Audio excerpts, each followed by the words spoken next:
Oh, did it go? Yep, it's hanging.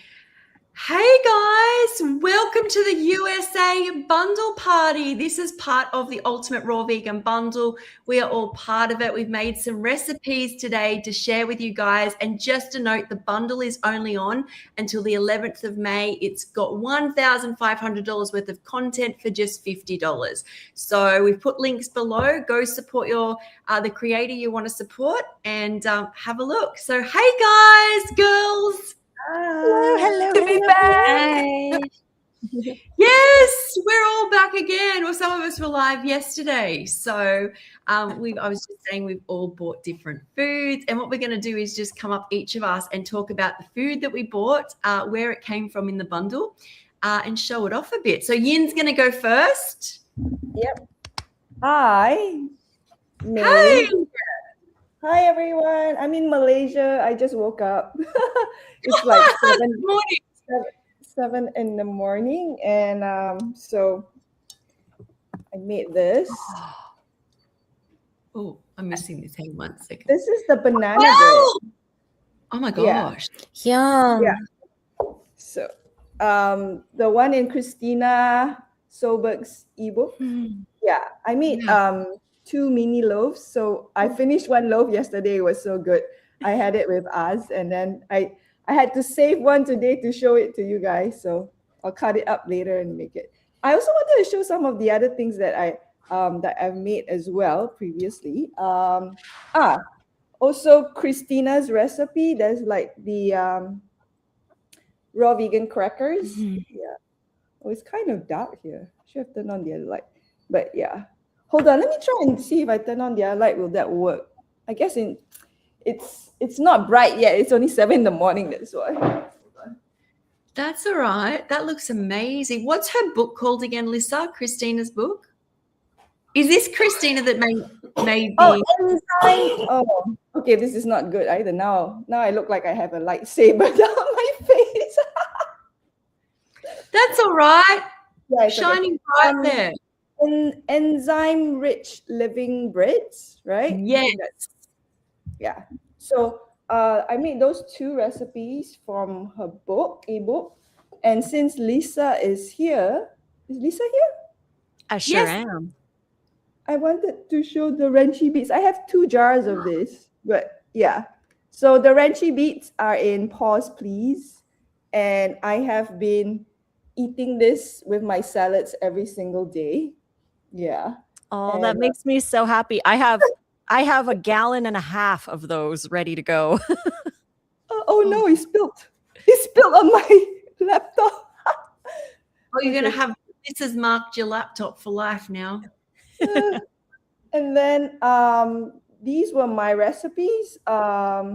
These are my Easy Bliss balls. You can check it out on I did a live on how to make it on together with Lisa as well. So just 4 ingredients: freshly grated coconut, dates, cacao powder, and miso paste. And Az really likes this as well. And the last one, I also have a recipe in Comfort Foods, the group collaboration ebook. I saved this too for the party, but Az wanted to eat it, and I'm like, no, I need to show it on the party first. my mini chocolate chip cookies. So after this, he can eat them. Yeah, and if any of you know Watermelon and Lime, she made the recipes. She made the chocolate chip cookies, and she posted it on Instagram. So I'm so happy to see her make it as well. So yeah. So that one there, the chocolate chip cookies are in the Comfort ebook, which is only available with the bundle. And once the bundle ends, you can never get that recipe ebook ever again. So Yin's link is below if you want to check that out. Thank you. Go I also made Lisa's, but I mean, I can't show it now, but I just wanted to say that I made Lisa's ginger chia dressing. There's a recipe in Pause Please. I made 2 batches of that for my salad, so that was really nice. I also tried out her cheesy pumpkin seed sauce, I think. And I also made who is it? Amanda Sick from Plant Creations. She has a Plant Creations book as well. I also made her pesto, her pumpkin seed pesto as well. But I obviously ate that all up already, so but I just wanted to say that. Oh, and since Marabella is here, in her chakra book, she also has meditations. So for the past 3 days, I've been starting my day with her meditations, except for today, because today I woke up and I went like, oh, I need to get ready for the raw party. So I did not meditate. I love Yeah. that. That's great. That's Thank you. you guys listening. There's so much in all of this in the bundle. You can meditate. You can make. What is that called? There, Richie beats. I'm making up names now. The comfort book. There's what was that cheesy pumpkins? Was it cheesy chia? Gosh, I just heard so much information. Cheesy pumpkin seed sauce. Is it? It's in the inulin salad, right, Lisa? Yeah. Yeah, it's part of the inulin salad in the Pause Please book. Yes. Yeah. And the ginger chia dressing. I like the ginger chia dressing a lot. I want to make that again. That Excellent. was so good. Mm. Oh, that sounds amazing. Thank you so much, Yin. And once again, everyone listening, this is all part of the Ultimate Raw Vegan Bundle. Marabella, welcome. Yay. Hi.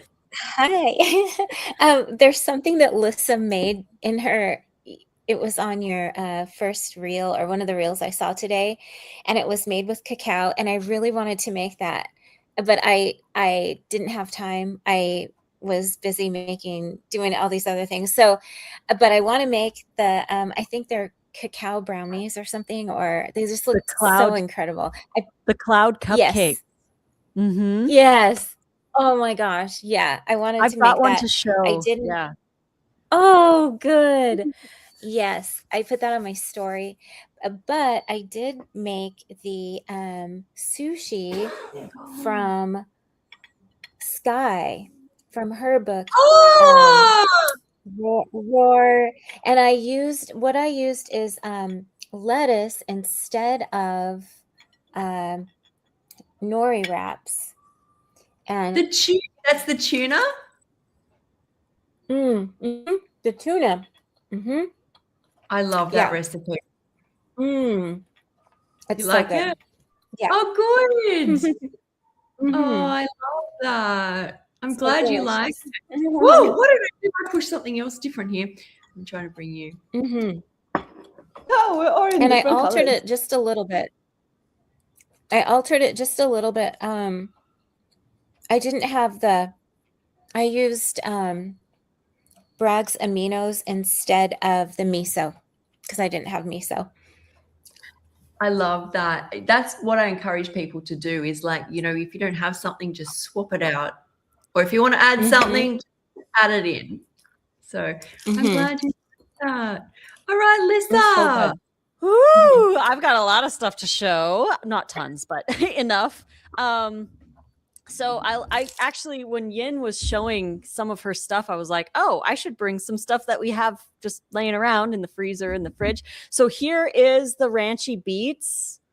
This is just one of 3 half gallons with the Ranchy Beets. Now, this recipe is so good. This is one of my absolute favorite of all time ferments. And because beets are really good for perimenopause, like the nitric oxide and stuff like that, they're really, really good. So yeah, I eat these with every salad. Sometimes I'll just scoop them out with a spoon and have them as a snack. But then I have the next 2 things I want to show are the desserts. So this is the one that Marabella was talking about. This is the cloud cupcake. So this recipe is only available in the group collaboration ebook. I don't have this recipe anywhere else for people. So it's only available in the bundle. You have to buy the bundle to get this recipe. This is one of my absolute favorite desserts of all time, next to this one right here. But these cloud cupcakes, it's like an avocado cacao carob. We use both carob and cacao for color and flavor. And then it's basically like eating a dream because it's so fluffy and creamy and delicious, like seriously best ever. And then this here is the carrot cake from Chef AJ. So these are recipes. This one in the group collaboration ebook, and this one is in Make It Raw Volume 5. So those are the desserts I have to show. And then finally, I love that Yin made the banana loaf. Nate is going to be making the umami bread soon. And yesterday he made the Nordic living loaf again for like the 5th time in a row. And he made a double batch because we cannot get enough of this bread. So everybody who's watching, please go buy the bundle because you get the Enzyme Rich Living Breads book from Christina. And so here are 2 pieces of bread that Nate made. They're going to be perfect. And what he did, he made some that were shaped like these bread pieces and other ones that were kind of oval. So it was like a sourdough kind of. And I made, so this is my grand finale for my session, is the sandwich. Oh, So wow. I made a sandwich with the bread. So this one has living mustard. So it's a Dijon style mustard that there's a recipe in Make It Raw 5 for the mustard. So you can make a living mustard. There's lettuce, there's fermented cucumber or pickles, there's tomato, onion, and avocado and sprouts in this sandwich. So That looks that's insane, what- Melissa. Like the actual word is insane. I know. These Wow, are that's amazing. these are next level delicious. Like I can't get over how amazing this is. And like I said, we've made this recipe already 5 times and 3 of those times was a double batch. We've been seriously eating this like crazy because they're so good. I'm going to take a bite out of one Wow. of them here. Like I look love at, seeing what's possible. right? Wow. It's a full on sandwich, like full Oh my on. gosh. I got to take a bite here. You do. Mm. You take your Mhm. bite there. That looks That so looks so good. delicious. Pickles there as well. Is there pickles? Wow. I'll let her chew. It is so good. It is so good. Okay, I'm going to put it down now. Mhm. It's Did like you, it's Worth it. did you Is use there- the probiotics for the starter? I did. So we have a bottle that we bought like 100 years ago, but it's from Country Life. It's a vegan acidophilus. And so the recipe only calls for like a little tiny bit. So we just open a capsule and just put a little pinch in for the starter. And the starter is so easy to make. Like this bread is actually super easy to make. If you can use a food processor, you can make this bread. It's so easy. The starter is super easy. You just mix it up like before bed and you let it ferment overnight. And then it's ready to go the next day. And I found the starter is enough to make 3 batches of this bread. So we'll make a double batch one day and then a single batch the next day. And we have enough starter for that. But it's so easy. It's so good. It's so light. Like it's a really light bread. Really fun. So we're excited to make more. And Marabella, the sushi you made, Sky, I love that recipe too. I made that for Nate and I have it featured. I think it's going to be in tomorrow's YouTube video. I'm not sure yet, but we did make yours for lunch one of the days. Yay. So that recipe, the base of it has literally saved me many times. So I like after Lady Gaga concert. So I went to the concert and they're eating like all sorts of things like McDonald's. And they get there, we're at a restaurant, then they're eating ice creams and I'm around people drinking. I go home at 2 a.m. and I get really overstimulated and I'm better to face eating than go and get starving and then tomorrow morning or even get McDonald's, right? So I find getting all those flavors in a blender and mashing them up gives me like enough, and it's quick too because you just mash them all in. So I'm so happy you liked it, and you as well, Marabella. Mm. So good. Very There's so many satisfying. good, so many good So good. recipes in this bundle. Everybody's got to get it because oh my gosh, next level. Yay! And welcome, Ali. Ali, welcome to the party there. Hi. Yay. Hello, That took a little Ali. while. Hi. Finally made it. You did. Now, did you want to show your recipe or are you still making the recipe? I've been obsessed with the noodles and the spinach sauce from the collaboration book, and this is, I believe, Wendy's recipe. So I'm really happy that there was a noodle dish because I've been obsessed with that. But I also made, which I have actually ready, is my bonus juice shot recipe, which has turmeric, ginger, pineapple, apple, black pepper, and you can put any kind of spicy pepper you want in there, jalapeno or dried cayenne, or if you have any fresh hot peppers. Really depends on like how spicy you can handle it. Right now, spice is giving me heartburn, so I didn't put that in there, but the pepper helps the turmeric be absorbed Yeah. better. So I got that in here.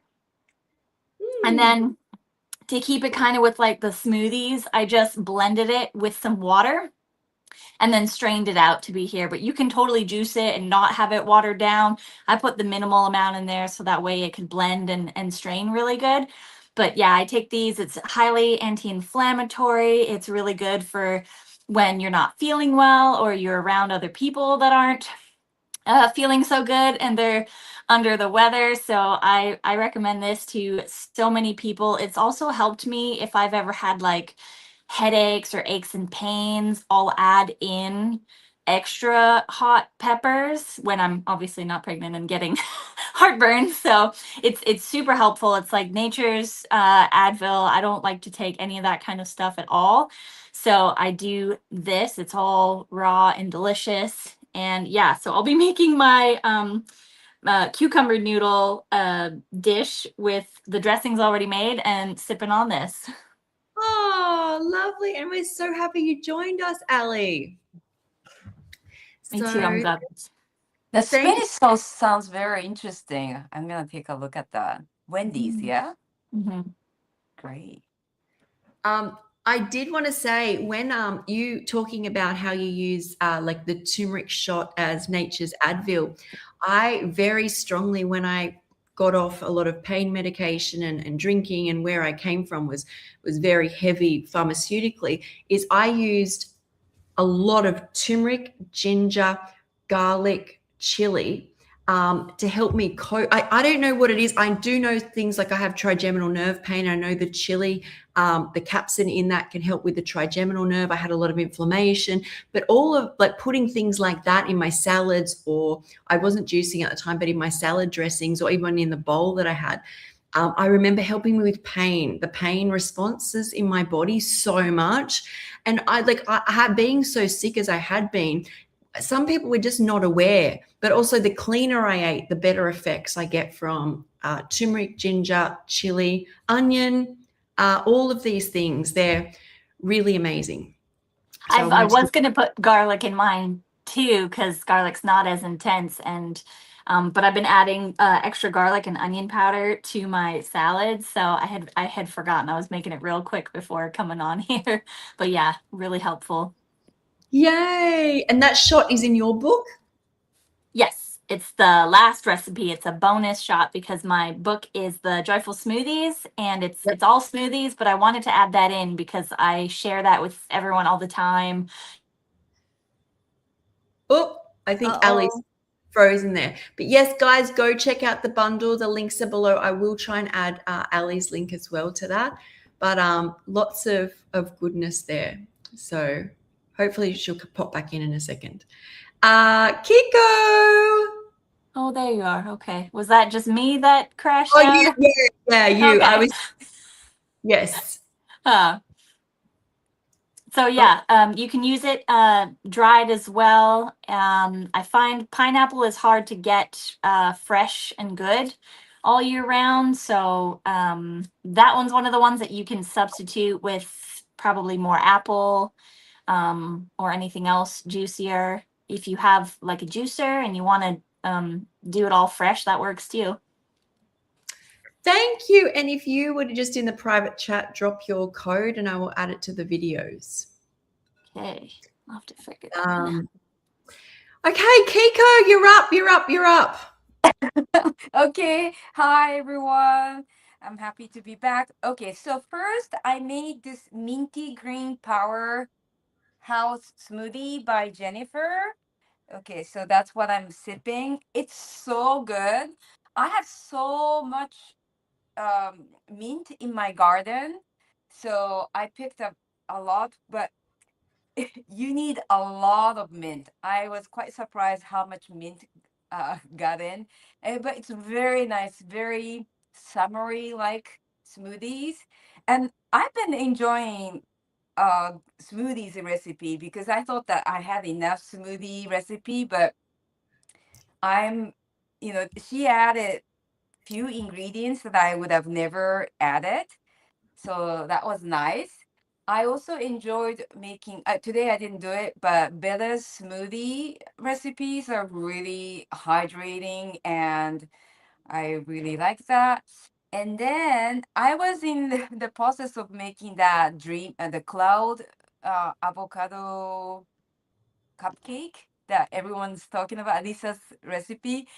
And that used a lot of avocado. I actually didn't have enough avocado. So I'm in the making of that. And then this is the Snickerdoodles by Nate. And also what I did was Amanda's carrot cake. For some reason, maybe I made a mistake with the um, measuring of dates. It turned out very too sweet to eat. So I made I just sandwich with Snickerdoodle, and I made another batch with yesterday because I had more carrot cake. So this is really good. For some reason, it turned out really, really delicious with two combination. And then I made also this says overnight oats. Yes. They look good. Yes. And my husband just tasted it and he really liked it. I haven't tasted it yet because I don't usually eat. Uh, yeah, I like eating smoothie in the morning, so that would be my dessert. And then this says honey Dijon mustard. This is so easy. You don't even need any you just have to mix it. You don't need any tools. So it's very powerful. The taste is very powerful. So I've been enjoying adding little by little in my salad as a dressing. So thanks, Lisa. Oh, I'm so glad that you made so many. I love it. And yeah, that mustard is powerful. It's interesting, like store-bought mustards are really like they're mild compared to when you make an actual real raw mustard yourself. They're so much more powerful. I actually didn't have time, so I just used the mustard that I bought. So yeah, but I can't wait to try your version of mustard. And yeah, there's one ingredient that I'm not gonna share here.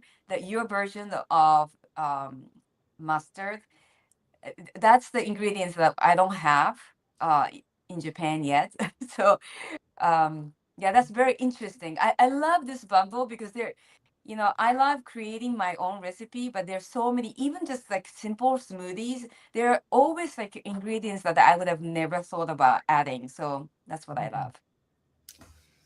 Oh, I love that I've tried the honey mustard by Lissa. That was amazing. I made my wrap, put my steak in it, and drizzled honey mustard sauce all over it. And I was like, oh my God, this is so good.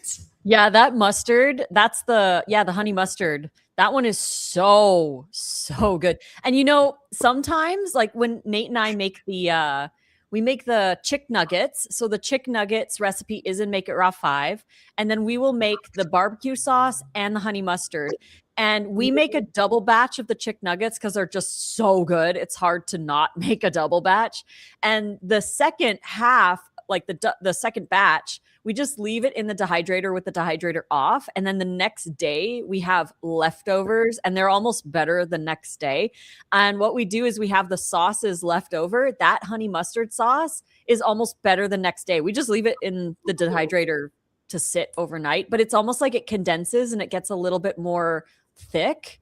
It's so good. It is so good. I'm glad you enjoyed it. Yeah, it's great for dipping as well. So yeah, and it lasts for a long time. It's very, very powerful. I have one question for you, Lisa. Yeah. So I'm gonna be making the cloud avo cupcake, and the dates were dates that I have now are very hard. So I had to soak it. I just soak it in water overnight, and for the crust, Do you think it will be okay mixing the like Yeah, they might be a little bit too soft, but what I would do is I would strain off the water and then maybe use like a paper towel or something to try and squeeze out as much of the water as you can. Just because it might be like the crust, it will still work. It'll just be the crust might be a little bit more liquidy than normal. You could compensate by maybe adding a couple dry dates to the mix, or you could add a little bit more nuts. You might get a little more batter, but to like compensate for the moisture. But try it out first. Blend it up as it is. After you squeeze out as much water as you possibly can, and then see how that goes. It should be fine though. yeah, because we have to put it in the deep freezer anyway. So Yeah. I'm gonna do it with the soaked one, and I'll let you know the results. I think Yes, it's gonna be please. fine. Yes. Can you dehydrate? If they're too soggy, can you dehydrate the dates just to It's take some? okay. I don't want one more extra. Squeeze out the water. I'm lazy in the kitchen. That's a good idea though, Sky. If you really had to. Yeah. In my mind, there's nothing like when I overdo something, I either add more or dehydrate. Usually I just add more, to be honest. I just would, like what Lisa said, add more date and nuts. Mhm. I think it would come out just fine. I'll let you know. Mhm. I love it that we're all eating. Sorry? I will be standing by. I love let it me that bring- we're all eating. Okay, so let me come up now. Yay. So I was craving, I don't have these as much as I used to anymore. I was craving a pasta dish. And I was really drawn into Dorit's book, which is, what is it? Some sassy, scrumptious seasonal salads, sauces and dressings. Now say that when you first wake up in the morning. So this is the decadent pasta sauce. Can you guys see that? Who was it? Sorry? It's the decadent pasta sauce from Dorit in her scrumptious. Ah, nice. Yes. That looks delicious. Yeah, so she has it's called some sassy, scrumptious seasonal salads, sauces, and dressings. I love her she has- title. I know. I actually had my eye on a couple in there, and there's lots and lots of beautiful fresh ingredients in this. And yeah, let me see if I can even I don't know, my camera's there. My camera kind of comes down. Is that better? Can you see that? Mhm. So it's Beautiful. That's beautiful. the color. Wow. Oh, I love color. it. I've got more sauce too, which I reckon I'm going to need to put on. But yeah, so We it's got made- yeah. Oh, I was Sorry. going to say, we made the umami cheese dip from her, and it was really good. It was like, if you're looking for an umami grounding dip, Dorit's umami cheesy dip is so good. Yeah, she had lots of yummy ingredients in each of her recipes. So I'm just getting some more sauce because I feel like it needs more sauce going on there. But I don't know how much now I'm going to eat because it's still quite early. But I definitely want to try it. So guys, as you can see, there's so many different ebooks and recipes and in this bundle. I love sharing like this and, hearing stories like, Ali's story about pregnancy and that just helps me dig in more because there's so much information. If we were just given that information, I might not find the information, but with the story and everyone sharing, it's just, I would be more interested in going to the each books. Yes. Now, I would love to ask Ali. So, is Ali frozen? I think Ali might be frozen again. Yeah. Oh, yeah. Can you hear me? Can you hear us, Ali? Yeah, I can hear and see you, but I can't see myself. Okay, so you're a bit frozen. I was wondering, how far along you're pregnant now? Are you? I am 20 weeks today. That's amazing. And are you eating a fully raw or high raw diet? Very high raw. First trimester was quite a struggle. And as soon as second trimester hit and we got a Vitamix, because I was using the basic blender from the grocery store, I broke down and finally bought a Vitamix off of eBay. And as soon as I started making smoothies, I got my energy back and my sickness was gone away. And yeah, being able to make dressings and have salads again has been amazing. But That's by the way, I was inspiring. like, go ahead, Sky. Oh, I just wanted to say that's really inspiring. And I love that. And I know every woman's different, but that women who are raw are not scared to go back to cooked food when they need to when they're pregnant, whether it's to get more calories, whether there's certain foods that they need to get nutrition from. But I find high raw pregnancy is very inspiring and fascinating. Mhm.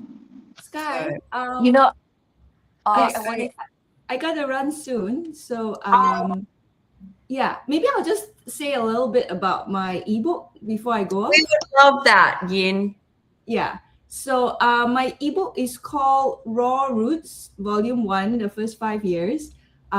It's about how basically my journey as a raw vegan chef, how I accidentally discovered raw food, and then what I've been doing from 2014 to 2018.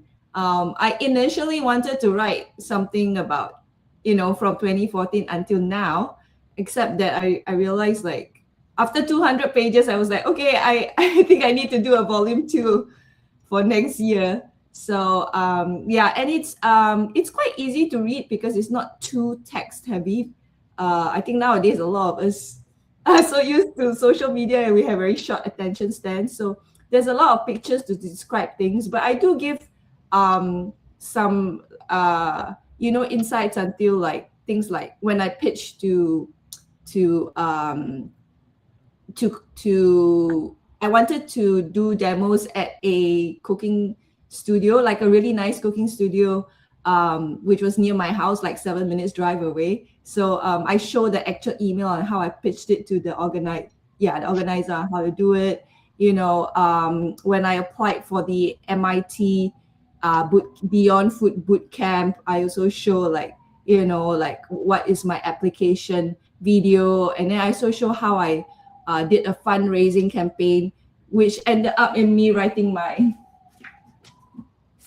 very first ebook, Raw Vegan Delights. So a lot of things that I haven't really talked about, I put it in as well. And I think it's just people who have read it have said that it's very inspiring and motivating. Whereas when I look back, I just go like, wow, I did so much stuff, I can't believe that I did so many demos, so many workshops, how I was so passionate about raw food then that I wanted to tell the entire world. I think all you guys would relate to that when you first start, right? And you get so much energy from eating raw food and you heal, like, because I suffered from eczema for 30 over years, and I tried all sorts of was trying to find all sorts of solutions and remedies, everything from Western skin specialists to traditional Chinese medicine to Ayurvedic medicine to DIY to putting papaya skin on my fingers and things like that. And nothing worked until I started this raw vegan lifestyle, and my eczema cleared up really, really, really fast. And I'm like, how come no one told me about this earlier? How come all the doctors that I went to never said a single thing about food? They're just like, oh, you grow out of it, or like, oh, you need to wear 3 different gloves. You need to wear a plastic glove, a cloth glove, and rubber glove when you do your household chores. No one told me about the part about the food, you see. So I think when I eliminated the dairy and the eggs and just started eating all these fresh fruits and all these hydrating veggies and all that, my skin just totally cleared up. And I think a lot in the raw food will talk about that as well. So that's my ebook. That's awesome, Yin. So awesome. It really is. When I went through your book, I couldn't believe all you'd done, which probably happened to you. Created it. I was like, you did this and this and this, and it's very inspiring. Like it's really inspiring. But also, I really relate to the how do doctors not know about this? You almost feel robbed when you discover it. You're like for me, most things just went, and I was like, everything I went through, and nobody told me this is what I had to do. I remember going. Which was hard. So thanks for joining us, Yin. Yeah, thank you. To buy the bundle from Yin, her links below. Thanks, everyone. Great seeing all of you. Bye. Yes, thank you, Yin. Yin. Bye. Thank you. Oh. Sweet. Aw. Wait, I don't know how to do it. I think she's going. So yes, I would love Bella to tell us more about Ali to tell us more about her pregnancy and raw food. If you're happy. You know, before she goes, I wanted to mention, did you know that Ali was the one who did the hair for Lisa's wedding? No, I didn't know that. Yeah, Wow. so The hairstylist. Yeah. yeah, Allie did my hair for my wedding at Woodstock Fruit Festival. Wow. Oh my God, I actually can picture that right now. It was really pretty. Yeah, she's so amazing, and Nate and I were so appreciative, and it was just so fun to hang out with her at Woodstock, and yeah, it's just thank you, Allie. Thank you. It was such an honor to be able to do that for you. When you asked me, I was like, "You want me to do your hair for your wedding? What?" I like cried tears. I was like, "I'm getting there. I am making it," and I figured it out, and it was great to be able to hang out with you guys afterwards too. It was amazing to be able to see a little bit longer and spend some time with a smaller group of us. And yeah, I never forget about that time. That was such an amazing time. And then I think, it was the road tripping there and road tripping back, like multiple different areas, was so much fun. Aw. But oh my yeah, gosh, what a beautiful story. How did you guys know each other? How did you know each other? well, we're both Canadian, and I don't know exactly how we met, but it would have been the internet. And we did meet for the first time in person at the Canada Fruit Festival. But Lisa, do you remember maybe how we got to talking and becoming friends online? It's so funny because I feel like I've known you my whole entire life, and I don't Mhm. even remember how we got. We've just been friends forever, and that's how it is. Yeah, we're spirit sisters, and yeah, she's the older sister I never got. Oh, Sweet. that's so beautiful. And how long have you been raw, Ali? How long have I been what? Raw? A raw vegan. Raw. Okay, so I've been high raw, but I did start my journey in 2014. So I believe that's 12 years. I did my math wrong on one of the interviews the other day. I was thinking like 16 years, but pregnancy brain, I can't do it all as quick as I used to. So yeah, it's been about 12 years. Very high raw. I went all raw for an entire year when I lived by myself, had a little trailer I was renting from some friends. I completely detached my stove from the power bar or not the power bar, the panel, the one that you can flick the switch and then it just takes the power off from it. Yeah. I saved so much money from doing that. It was crazy because the only thing it was using was power for the clock, and that was the most expensive clock ever. Once I turned that off, I was like, oh my gosh, I could go and buy more fruit because I'm not paying extra for the electricity for this thing. There you go, people listening. That's, you can save money by being raw and the environment. Yeah. So high raw most of the time. And like you were saying, Sky, with the women that are all raw or very high raw during their pregnancies, it's so inspiring. Like I've been we had a loss 2 years ago, and I actually fell off pretty hard, but I always came back to my raw roots, and it didn't take long, honestly. Just it was a struggle, and I felt pretty alone. But afterwards, I came back out and was like, hey, Lissa helped me mentally, and some other people in the community, and I just kept up afterwards, learning and studying about like getting more nutrients and being more prepared. And I decided that this time around I was going to be as high raw, if not all raw, as possible. And the first trimester was pretty hard, not a lot of good fruits and that kind of stuff. And I do struggle with textures and taste sometimes. But I surrendered to allowing my body to fast sometimes, because we got this really amazing water machine which hydrates us at a deeper cellular level, just like the Raw Living Foods does. And then if my body craved noodles and I didn't have zucchinis or cucumbers to spiralize, and my blender is not good enough at the time to make a sauce, then I had that, but it's all whole foods, plant-based. And yeah, I'm really excited for nice cream for the summertime, and the local melons, and then all the other local produce, and we're going to try and grow a lot too. So I'm really excited to get more energy and to be way more hydrated this time around. That's amazing. Thank you for sharing that. And I think also I love that you shared that. I love that you shared it and were able to share it. Not that it happened to you, that you went through a hard time. Mm-hmm. And I also find is we tend to approach hard times as in, what have I done wrong, is instead of what can I learn, how can I grow. And that doesn't take away that when we go through a tragedy, we're not supposed to feel grief and loss and go through emotions.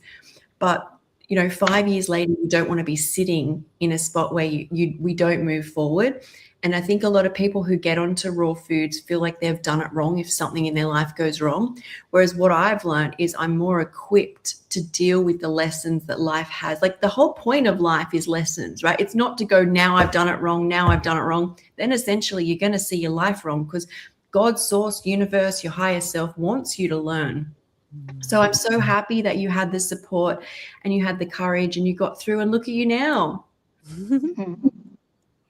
Yes, definitely. And I didn't beat myself up about it. I just knew that it was part of my journey, and I didn't share any of it because I wasn't very comfortable at the time. I was having a really hard time, and I just didn't want any judgment or opinions. And I'm still very shy about sharing it right now, honestly, because we're going to be going about it a lot differently than the traditional way. So I only share it with people I'm very comfortable with. I know that trust us and our bodies and God and all of that. And yeah, so I don't share too much about it, but I do share the power of raw living foods and hydration and all of that goodness.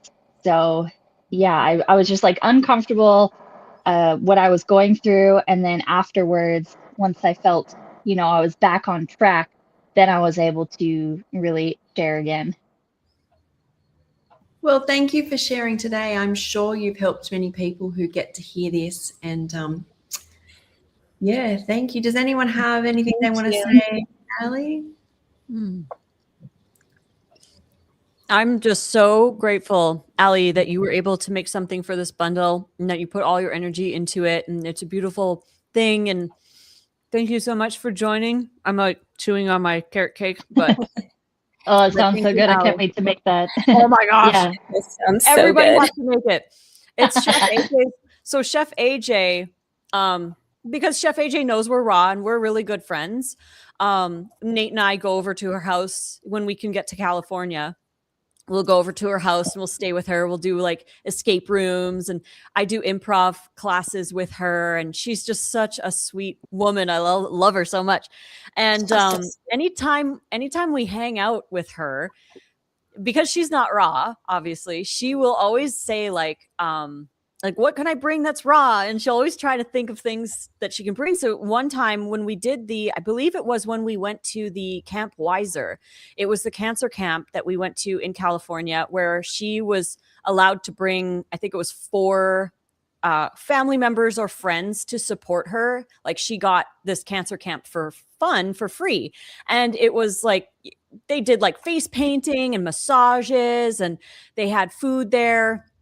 And all kinds of stuff, speakers and fun games for the kids. Like, it was meant to be like a camp, like a kids camp, basically, but for adults with cancer, because kids with cancer usually get like a whole bunch of like cool things that they can do, but adults usually don't have very much. So Camp Weiser is this camp. It's called the Me1 Foundation, and they will sponsor usually around 30 to 50 different people with cancer. And then those people are allowed to bring up to 5 family members.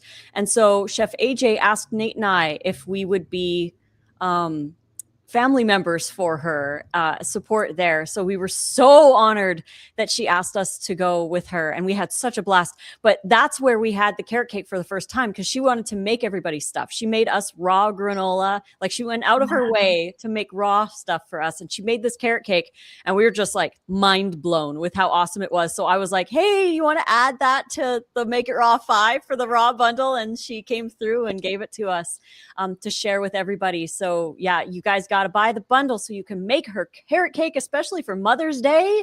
I mean, even if you just make it for yourself, right?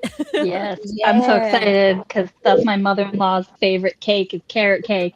And I've made it for my birthday before with my friends that we used to do like monthly raw parties. I miss doing that. I used to do that before, and it was so much fun. I would get everybody to bring ingredients, and if there was anything I had to prep ahead of time, like marinated mushrooms, they love the marinated mushrooms, especially the enoki ones. So that was really fun, making raw rolls and like making raw cakes and all these fun stuff. But yeah, I wanted to thank Lisa so much, because if it wasn't for her, I probably wouldn't be in the bundle. And I've been doing this. I'm giving you a heart too. I'm trying to figure out this camera, and it's not working. So I'm still here. But yeah, and I don't remember when I started, if it was at the end of my first trimester or at the beginning of my second trimester. But yeah, my brain has been not fully there, and trying to do everything all on my phone has been a challenge, but it's been fun, and we got it finished, and we got it together in time, and I just feel so honored and thankful and grateful to be here with all of you and to be in this bundle, and I can't wait to make more recipes for the future. Yay! Love it. Love you. Love you. Oh, that's so beautiful. Raw foods is beautiful, and I'm so glad it's led you to this pregnancy and to make the ebook, and it's led that story about Chef AJ. You're right, is people who are at any age that aren't children don't get camps like that. So what was the foundation called again? Sorry, I know you got a mouthful there. That's okay. It's called the Me1 Foundation. And the reason they call it Me1 is because the premise is, when you're keeping score and you're like, so-and-so 1, so-and-so 0 or whatever, it's like cancer 0, me 1. So that's how they came up with that one. And they've been doing it for, I don't even know, like 20 years or something like that. And every year they sponsor people to come and do this cancer camp, and it's really cool. Like, they take us on hikes. It's all volunteer based, 100% volunteer based. So you can volunteer and go. I think Chef AJ is going to volunteer there this year.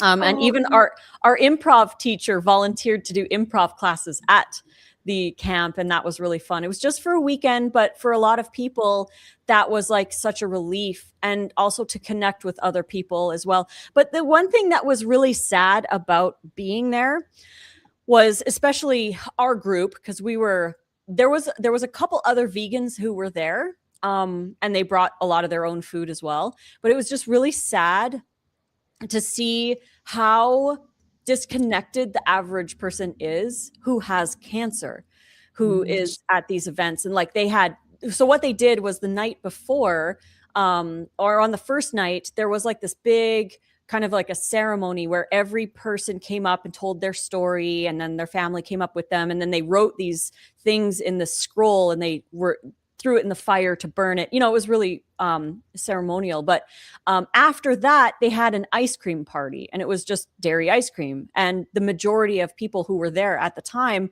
that we went, most of them had breast cancer. And as we know, dairy is really highly linked with breast cancer. And it was just, you know, it's kind of disconnecting to think, like, it's really sad to see that dairy is being promoted at a cancer camp, but, you know, these people don't really know, or they don't want to, or they're just there for having fun. But at the same time, it's like, you know, it was an interesting experience for sure. Lisa made a video of I did. that. Yeah, and that was beautiful. And I mean, people are so amazing, and it's for like caretaker for the cancer. You know, that helps as well to get out and connect. You do always such a great job. Beautiful video. You know, you make a beautiful video, Lisa, and I highly recommend anyone watching her. I will I put think the I saw it. Yeah, I link in think the I saw it as well. I sometimes get sent Lisa's videos, and I'm like, "Oh, Lisa!" And I think I remember seeing, because you and I remember going, "That's so cute." You and Chef AJ were in a bed chatting away, and I was like, "Oh, they just see." I didn't realize though that it was that was the camp. Yeah, so I dropped in the chat the cancer camp video, so you can share that as well. And then we also went to Rancho La Puerta with Chef AJ in March, and that is where we got our cat. So I have that video here too. I'll put it in the chat so you guys can watch that as well. But that's how we got our cat, was at Rancho La Puerta in Mexico. Chef AJ would always go to Rancho and do like vegan cooking classes. And so she asked Nate and I to go and be her sous chefs. And that was so much fun. We had a blast helping her out in the kitchen for like 3 of the days. And while we were there, we fell in love with one of the cats it's just a stray cat that lives on the farm. And she was all into us, and she totally adopted us. So Chef AJ's like, "You should bring her home." So we actually did end up bringing her home. We had to buy a different plane ticket for her. We had to take her to the vet inside Tecate to get her kitty passport and all this stuff. But we brought a cat home from Mexico. Oh, I love that. So such an adventure. See, life takes us on such adventures. Just back to that disconnect, that's a really hard place to sit in. I don't know whether it ever gets any easier. I feel like when I first went raw, it was really confronting. But my situation, I had been very isolated for a long period. So I was trying to also re-socialize. Just sitting in a space where most of what I was listening to in conversations at a table while people were eating lamb, ice cream, chocolate cake was, "Oh, have you seen that new doctor? Have you got that new skin product? Have you tried lasering that off you? It's like, and then you realize, like, as they're eating, what's coming out the words is not the real reality that I felt I'd now discovered, where the foundation for me was raw food, like sunlight, movement, doing all of that. Of course, if you need extra help on top of that, that's when it's there. But that wasn't, I think, the conversation. This is the conversation we're all having on like to each other. It resonates with me much more than sitting in that space. But it would be hard, especially when someone's that sick. Yeah, it was really hard to see. And even at Rancho, like, as progressive as they were, there was still, they still had animal products and stuff. And it's just interesting to be a raw vegan in a non-raw vegan world, let alone a vegan in a non-vegan world. It's really interesting to see. And yeah, when you say that disconnect, like, there's times like my heart hurts for people and the animals. And being an empath, I feel like most of us are empathic, because that's why we choose vegan, because we can feel it all so deeply. And it's just interesting to look out at the world, and it's like, how can you guys not see it? But that, in the same breath, I didn't see it before either. So yeah, I just wonder if it helped, if it's gonna change over time, because the food pyramid in the States, they're now putting the vegetable on top, right? The base of I don't know if that helps. But that's another thing here in Japan, like raw food here in Japan. A lot of people, I mean, there was a green smoothie movement around 2008 here.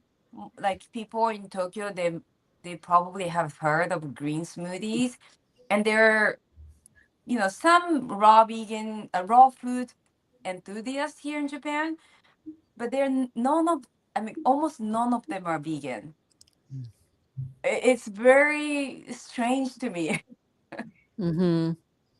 Yeah, I felt like I had to, I guess that was discovering, because I thought when people saw like a lifetime of absolute severe chronic illness is just gone, that everybody, like somebody was saying earlier, you like literally feel like you can see I'm now glowing, and I was the person who is now not on any medication, and even when you show up to people, they're still on medication, and you'd think people would go, "Oh, this is the way," but that was a hard pill to swallow, hard veggie to swallow, like seeing all of that. But I don't want my energy or vibration or what I do to change. So I never focus as much on trying to change the world as I do in just showing up as the best version of myself, because and you guys are probably the same, is the changes I make in the world are never when I wake up and go, right, I'm going to make a video today where everyone's going vegan and I'm going to change the world. But it's people message me and go, I saw this video of you from 3 weeks ago and you were talking about how, it'll be something I said that resonates with the right person at the right time.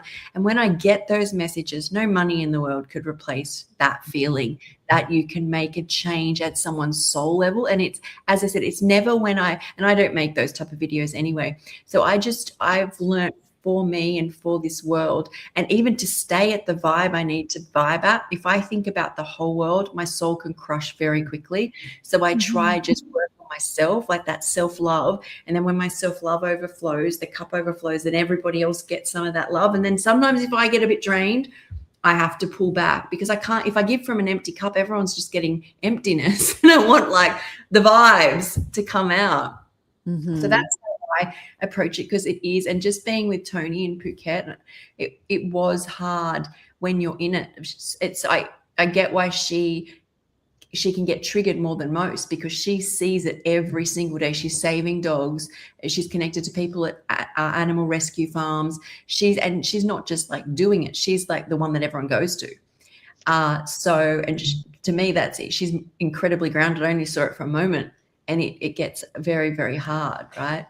Yeah. I see that too with like dog rescues or people that are super passionate, and I'm not going to mention who, but there's people very close to us that are very passionate about, dogs. And it's like, you are acting like a vegan, but you're only caring about dogs and rescuing them and getting them out of shelters and getting them out of kill stuff. But like, why aren't they putting 2 and 2 together, that they're also living, breathing beings that don't want to be hurt, just like cows and pigs and chickens and all of them? And it's so sad to see that, like, they're, they'll post about it and they'll share it, but it's just dogs. When we see the correlation between, yes, dogs need help, but so do the other animals too.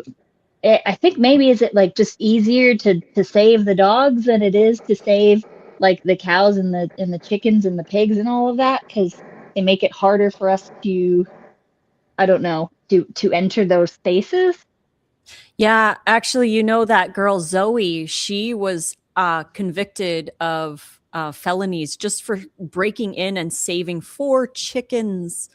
And she went to jail. I think she went to jail for about 30 days when she was risking, like, I think it was up to 15 years in prison for just for saving 4 chickens.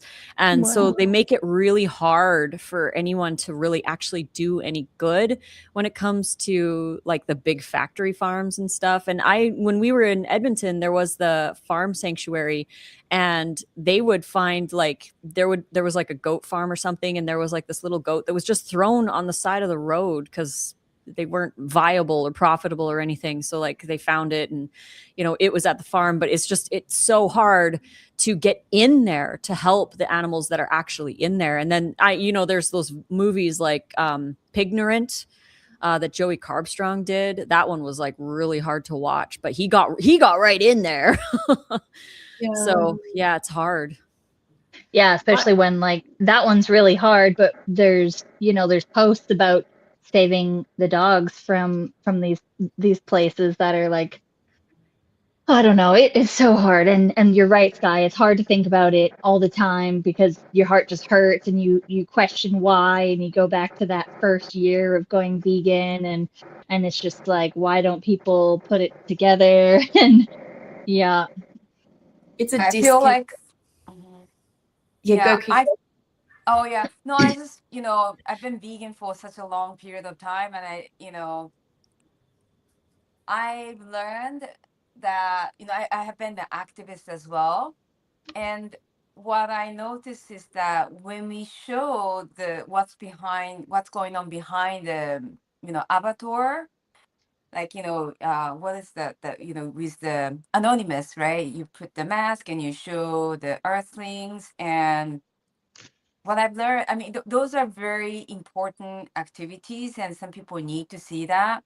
But I feel like those reach out to vegans than non-vegans. Non-vegans just doesn't want to see. And I feel like when they see that image, they associate with vegans. So we become the violent one. You know what I mean. So now instead of going to the activist work, volunteer, I just show the example that I'm always, people know me that I'm happy, I'm energetic, I'm doing so many things, I'm always happy. And they would then more curious to try, like, what is she doing? And Yep. they would they might not become vegan, but they would be more interested, and they would definitely eat more fruits and vegetables around me. Well said. Very well said. I always think about when I studied psychology, how much a brain can tolerate is really how our psyche works, and what we're actually asking someone to confront is the fact that for 40, 50, 60, the longer you go, the longer it is. If you see one animal die in one of those videos and you try and comprehend that you've killed multiple every day for 40 years, the human brain cuts out. It's designed, or it's been programmed, or we've grown up to distract. It cannot comprehend. So it usually, and then sometimes if you come from anger, I find a lot of people don't stay in veganism because they take on the anger, and anger is pain. Pain to the brain means we have to get out of that situation. The subconscious's job is to stop it. So it's one of those things where all round is love, happiness, joy that comes from the lifestyle being shared. I feel it's right on my path to share with the world, and hope I create change. Yeah, cognitive dissonance. Well said. So, by the way, I'm sorry. I'm making the. Okay, let's bring you up, Kiko. The cloud cupcake. And don't. I want to see everyone. Oh. You would not be proud because you're hiding it. Yeah, I mean, Lisa, it's very it tastes very good. This is the base, and you would not be proud, but it's very it's like a cream, but it tastes so good. Oh, don't put me. I'm not proud of myself. It's easier to see. No. I know, but how many cupcakes? Because my cupcakes, maybe it's much smaller than yours. How many of them can you make with this recipe? Oh, it's around the same. Yeah, we have the same. So it should make about 12 or 13. It depends on how much crust you put in each one. So what we do is usually we'll do 12 because there's 2 of us, so we don't like to have an extra one laying around. But we'll do 12, and then we'll just using our eyes, just portion out 12 of the batter. So whatever ends up being in there is what's in there. And then you just press it up the sides and it's going to be really soft. Like this crust is really soft because it's mostly dates. So that's why we want to put them in the freezer. So once you make the crust, like make a really nice little nest for the cream. And then once you put all the cream in, then put those in the freezer. After about an hour or two, usually about 2 hours, you can actually pop them out. I can't pop it out of this one because it's already thawed. So, but when they're frozen, you can actually pop them out super easy. So what we do is after about 2 hours, we pop all the silicone off all of them. So we don't have to deal with that later. And then we just wash all the silicones. And then we put them back in the freezer after we've taken them out of the silicone. And then anytime we want a cloud cupcake, we just take it out of the freezer and it takes about, I don't know, maybe an hour to thaw on the counter. And then they're good to go. They're so good. So you put it in the deep freezer twice? Yes. So the first time you put it in, you wait until it's frozen enough to take the silicones off. And then once you've taken all the silicones off, then you just put it back in the freezer until you're ready to eat them. They are so good. Just the base is so good. I mean, it's mine is not the consistency it's supposed to be. Next time I'll make sure I do it in the right way. But oh my God, this is so good. There's one ingredient I would have never thought about putting, and then that you would have to find out from the bundle. It's so good. I can taste it. Wow. I find that dates when they're frozen have this gummy like consistency. Like back in Canada, there's these candies called wine gums, Yes. and they have that same kind of consistency. Same with the banana cinnamon rolls. When you make those and you dehydrate them a little bit longer so they're not still super moist, and you put those in the freezer after, they have that wine gum candy consistency, and I just love that. So yeah, dates and bananas, like a little bit dehydrated and added to the freezer, has that fun consistency texture to them. I've So never good. had this. Anybody eaten just frozen dates? Do you eat them just frozen? I've never had them just frozen. Is this a thing? Yeah, I've heard some people, I've read on some pages on Facebook or some groups that people do that. It's a different consistency. Of course, you'd probably want more of a juicy date like the Medjool date, and you would want to pit them and make sure they don't have any, yuckies inside of them before you do that. And a lot of people have been doing those Snickers with the raw Snickers where they take like almond or peanut butter if they could make a raw peanut butter. I actually have that in one of my recipes is doing that, the raw peanuts where you sprout them and then you can re-dehydrate them and make your own raw peanut butter from it. And it's amazing. Oh my gosh. Once I started doing that, I was like, Lisa, oh my gosh, you have to sprout these. You find your raw peanuts and sprout them. And so you can use a raw nut butter, put it inside the dates. And then some people do the chocolate. I'm sure you could do like a raw cacao sauce of some sort. And then you dip the nut butter filled dates with the chocolate, put them on a tray, put them in the freezer, and then you've got this tiny little candy bar. So it mimics like Halloween candies, and I've done that for Halloween before. The family loves them. Yum. That sounded so good. I've done something very similar. Last year's bundle, Sky, I remember you had Yeah. Kuraga. Yeah. I don't know whether I called it that, but I always call things after what's going viral. And people were laying out on a tray fruit, like berries or grapes, and I chose to do raspberries. And then they would cover it in chocolate and freeze it. But because it's raw, what I did, this was in the group collab book. See, this is why you got to get the collab book. So you get cloud cupcakes, otherwise they're gone. I would then do raspberries. I would then do like a layer of nut butter drizzled over it. And then it would be like cacao mixed with almonds or something. And then, no, maybe it was just cacao mixed with almonds. I can't remember now. See, it's gone. And then you freeze it and you create like that bark. And that was really good. I ended up doing that on like the second last day or last day. And I'm like, oh, I should have done this earlier. This is so good.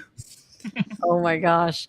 Allie, when you mentioned the peanuts, John Kohler came over to our house for his birthday just maybe a week ago or so. And we made him the chick nuggets and the barbecue sauce and that honey mustard that you made, Sky. And he was over the moon because he doesn't usually make recipes like that. So he always finds it a treat to come to our house because we always make him the stuff. But he brought us, there's a company called Gut Nuts. And they actually ferment raw, like actually raw peanuts. So they're fermented and raw, and you can get them on Amazon. It's called Gut Nuts. Interesting. And how does it taste? What? How does it taste? They're kind of, they taste fermented. So they're kind of like a mix between sauerkraut and peanuts. Oh, wow. Yeah, they're really Wow. good. Oh, I can see that. Fermented sourdough almonds, I can see. Yeah, they have other fermented nuts as well, but he brought us the peanuts and he was like, you guys got to try this. And I was like, these would be perfect in a dressing where you want like a Thai dressing because it's got that umami fermented with the, Kiko put them in the Philosopher Foods. Yeah, that's the company. They make Gut Nuts. I actually did that, the Thai dressing. Traditionally, Thais don't use peanuts for a sauce, I found out. They just put the peanuts on top. So it's been, I don't know if it's Americanized or whatever. It's just, as it's been away, people have been adding the peanuts to it to make it more creamy. But I made, I guess you would call it a pad Thai sauce with the sprouted peanut butter that I made because I had so much of it. And I'm not a huge fan of the taste of peanuts and having them, but that is one of the ways that I'll do it. Put in some apple cider vinegar, lemon juice, maybe some rice wine vinegar, garlic powder, onion powder, nutritional yeast, and something salty, whether it's like Celtic sea salt or I use Bragg's liquid aminos, and then just a little bit of water. And yeah, I like to add a bit more vinegar so it's kind of vinegary, and then the garlic and onion powder. Oh, it's so good. I make that when I do make the peanuts because that sauce is amazing for rolls, for salad rolls, and all of that fun stuff. Endless deliciousness. There is.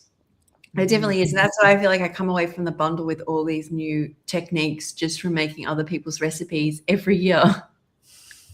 By the way, we had a women's health podcast last night. Well, last night for my time. I feel like I've been doing lymphatic massage, and I was so addicted to it. I felt so good, and I just kept doing, and then did the bit of a massage, and I feel like my face feel like it's a bit. Don't you feel? It does. It definitely makes a difference. Mm-hmm. Yeah, Sky was mentioning that that I didn't do too much, but I feel like my eyebrow went up.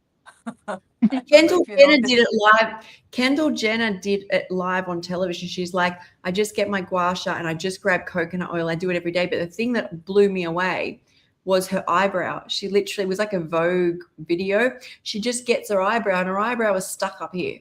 Like I guess it depends on the level of inflammation, but I should get back to it because I really did notice a huge difference when I was like, every morning I got up, took my curls out, did my gua sha. See, you know what I did?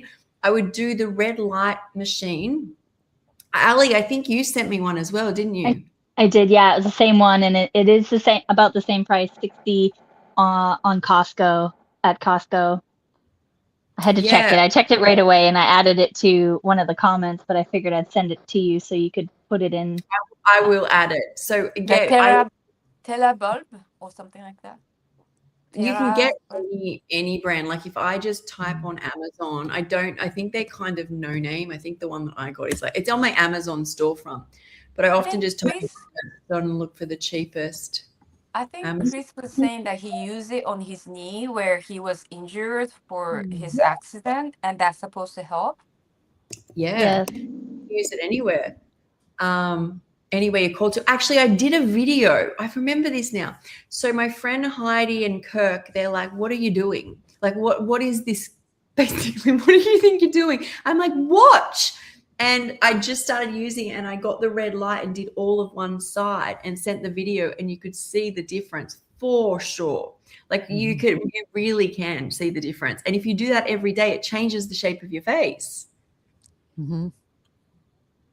We had a thought about the red light therapy and how back in the days when we weren't in, big cities and we lived in, where we had fires and stuff like that. Like it's mimicking having a fire because the colors from the fire are typically red, yellow, and orange.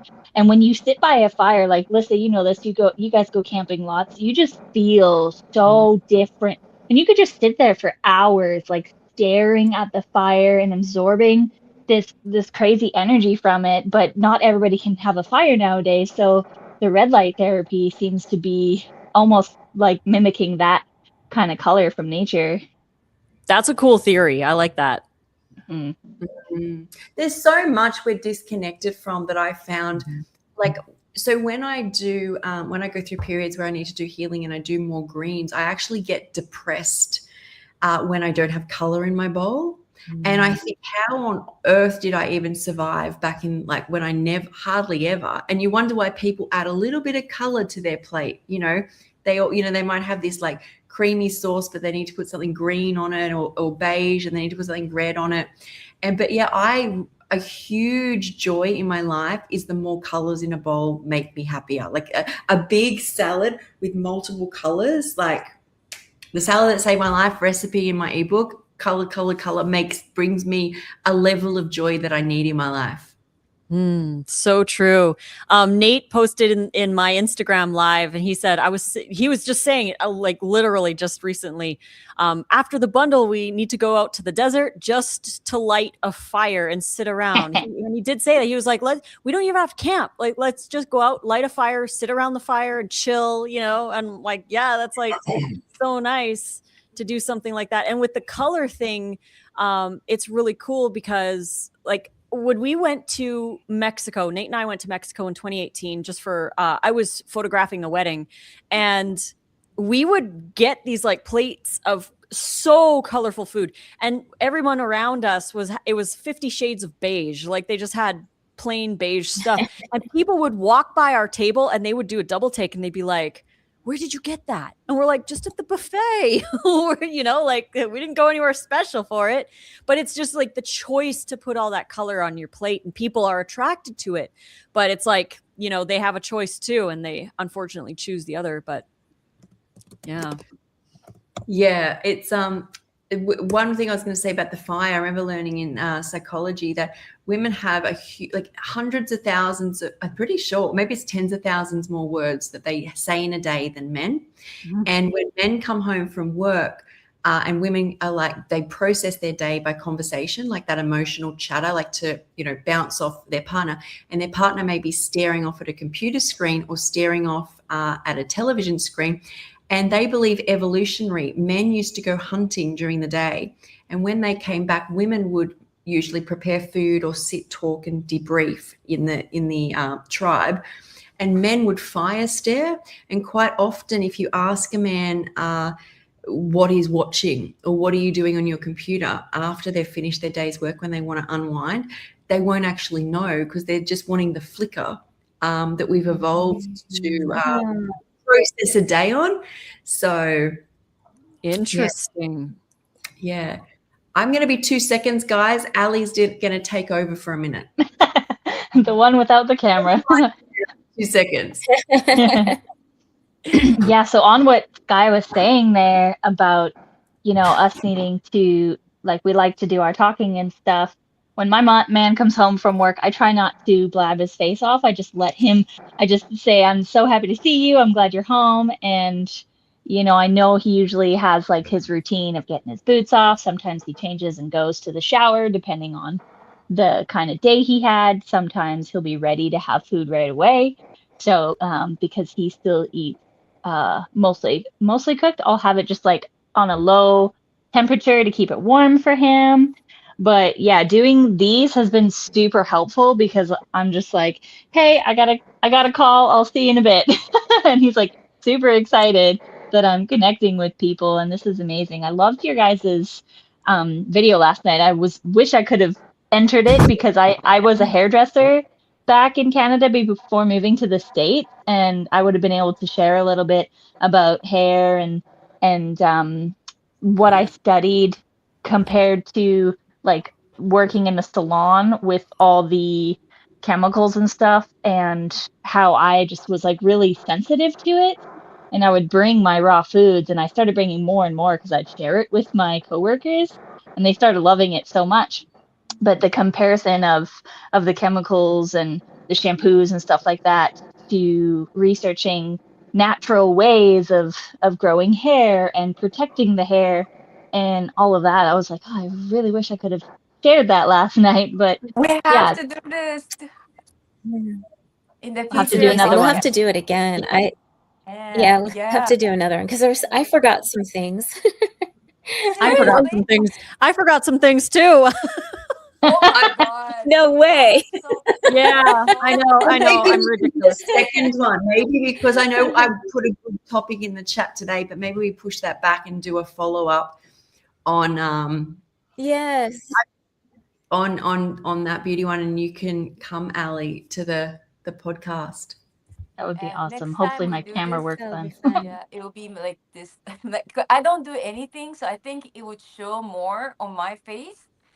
Like today, just going through that lymphatic massage that you guys told me. I mean, it was so good because this is a very intense time with the bundle. We work so much behind the scene, right? And I was like, wow, I usually don't feel any shoulder stiffness, but I've been feeling so much, and I was like, wow, this feels so good. And seeing Maravera doing that little machine, that's so nice. And your face just changed so much. It's more bright and shiny. Yeah, I agree. Yeah. I was also Felt thinking, Kiko, so you can have nice. Like it just, my endorphins kicked in. oh, Kiko, Oh. you can just do this beautiful advertisement for it. Then you're like, and I love it, and it makes me feel good, and I love know. how I'm you're like, doing the where's bundle. mine? I need to do it right now. Yeah, I was looking at the hairbrush that Lisa was talking about, because when so I was mentioning about the hair that's like sticking sometime, and one of the reason could be because your head is hard. So I do massage with my hair, my fingers. But Lisa's, you do a very good research on your beauty product for sure. I mean, not just for food, but yeah, they're well received here in Japan. They have a very good high rating in Japan as well. So that could be very interesting to I invest. just got the strangest image. I've got this image of like next time Kiko's on, she's got the mask, she's got a hair like this. she's got nothing to Yes. literally do the robot. And then Natural be like, "What is this thing?" We could all do a 30-day gua sha challenge where we all commit Yeah. to 15 Yes. minutes a day, and then we come on to do the part 2 after 30 days and talk about how Oh my god, Ooh. that's so That That would Oh, would be be I love awesome. that. Once the Yeah. bundle, we can set Yeah. that challenge up to get started, because then it will be a 30-day period, and we can all come in like. Yeah. We'll all be do it. snatched. All Faceless. Our favorite face mask. yes. Yes. It really, Dude, everyone- yeah. We should take You video. all- I would suggest taking a video when you the first day you do it. I swear I noticed so much. Well, no, we're going to do a comparison video, but like do half your face and then have a look at how different you actually look and how building up over time. Everyone Mhm. has the gua sha? Mm-hmm. I want Actually- that one. I want that one. Sky, what's your Amazon store? I would drop it here. Okay. Because I want that space one that you have. Yeah. Have a look. I did some research on it. I'm trying to work out what it's made from. Let me have a look now. Is It's, it medical grade steel? Do you think? No, Or something like that?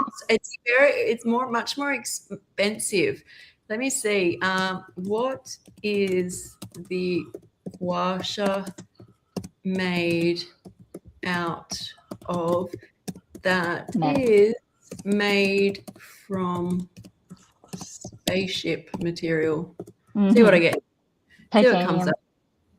And maybe, but But it's aside gouache from not is breaking, spaceship grade material. Oh, it says it's stainless steel. It is says it's steel, made. yep. So 304 stainless steel. And when the girls get it near ice, it literally just cuts through ice like instantly. And the frequency is supposed to be, it says because it's hygiene, it's non-porous, so it doesn't harbor bacteria. Durability, that was my biggest thing because they break or drop. How many I went through. They're not very expensive, the rose quartz or the jade ones, but man, they broke so much. It's cold, so it does stay very cold no matter even. I never kept it in the fridge. That's super Sustainability, it's beneficial. yeah, and then there's popular brands, but yeah, I just got mine off Amazon. You're right, so it is stainless steel. Here's me. I'm like, it's made from stuff in spaceship. but Which you is can essentially- warm it. You can warm it up before using it, right? If it's stainless steel, you can boil Yeah. it and If it's too cold for you, but it's very beneficial to keep it cold. Yes. So instead of using like an ice on your face or doing the ice water, it's really good to have it cold. Just like if with the rollers, I think who was it? Doce, she had the roller as well. I actually took a class on massage for gua sha, so I know how to do the whole entire body.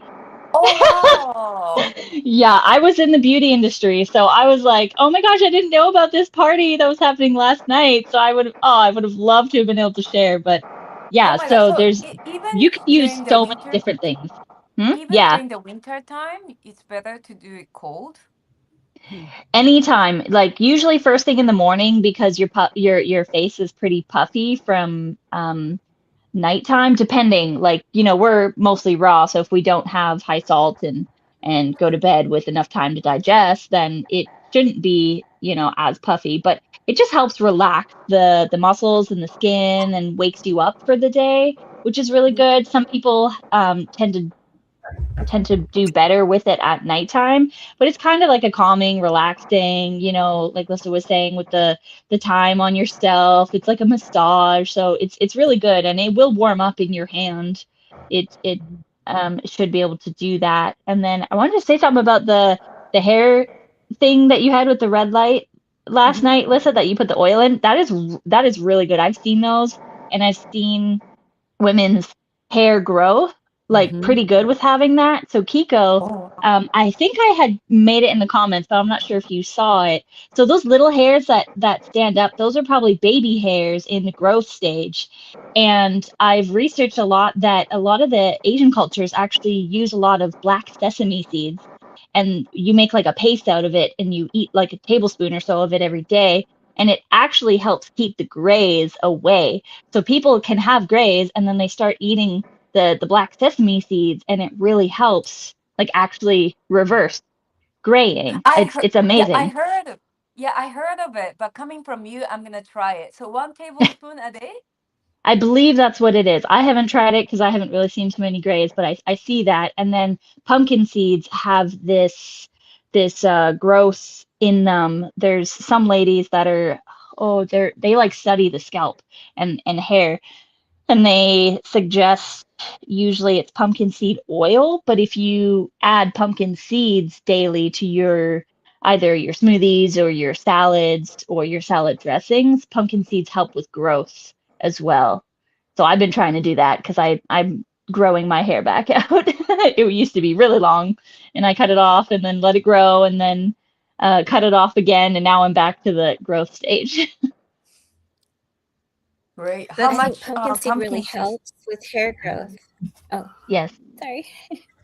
No, how much do you supposed to eat a day? Well, if we're keeping, your fats low, like below 10%, then you would want to put that in your chronometer or whichever app you use and weigh it out. But typically it's no more than 1 to 2 tablespoons of any nuts or seeds a day for us. Unless you're more active and you're able to eat more calories, then I think you can have a little bit more fats and it kind of levels out. You know more about that, Lissa, with that part.